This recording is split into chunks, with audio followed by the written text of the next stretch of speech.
And all of these fears and attachments and worries and anxieties and hang-ups and addictions, they're all going to be forgotten. God's going to teach you how to forget these things. God's going to show you in your mind, and all of these things, it's kind of going to be like backtracked or like dominoes falling down there. It's going to be like, and you're just going to go back out of those things and back into the truth. That's how God's going to show you in your mind. And then you'll be healed from those things because you see and you recognize that it's not your identity. It's not you. It's not what you really want. And then when you see Christ, when you see Him face to face, when you see that truth, then you recognize who you are and you don't want the things of the world. See, the things of the world are creating an alien identity. They're creating a false identity. And when you're giving into those things and you're attached to those things, then you're kind of cut off from the truth. You're cut off from seeing that truth. So you have to give yourself back over to God. Give your will back over to God. And you'll come right back out.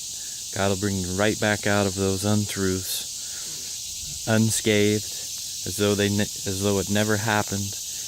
Like He tells us, your guilt will be washed away and you'll be cleansed. Like you never ever did anything. And that's how it's going to feel inside of you. So if you don't feel like that, if you still feel guilty and you feel all those things, then you haven't really fully repented. You haven't fully really been healed by God. It's an actual experience where you know yourself to be clean and clear. It's not just because, the Bible says it. Yes, that's a truth, and that's a hope that you can look forward to, because He says that, every tear is going to be wiped away. You're going to be cleansed. That's something to look forward to and continue to go towards. But if you're still caught in things and still guilty, then you need to keep going. You haven't got there yet. You're not healed. But the fact is that you can't become disillusioned and say, it says that, I'm not going to be guilty anymore. So therefore, I can't be, it's all good. And then not continue to work towards that actual experience and that reality of your real identity in God. It has to be real, or that means nothing. But that's just a point to say that, look, this is where I can be. This is what I'm really supposed to be. And I don't have to have this identity anymore. I don't want it. God, show me how. And that's what that is. Okay?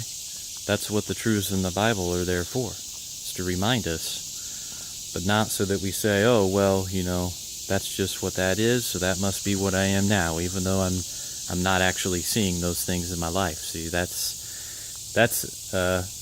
illusion in itself. That's a lie in itself.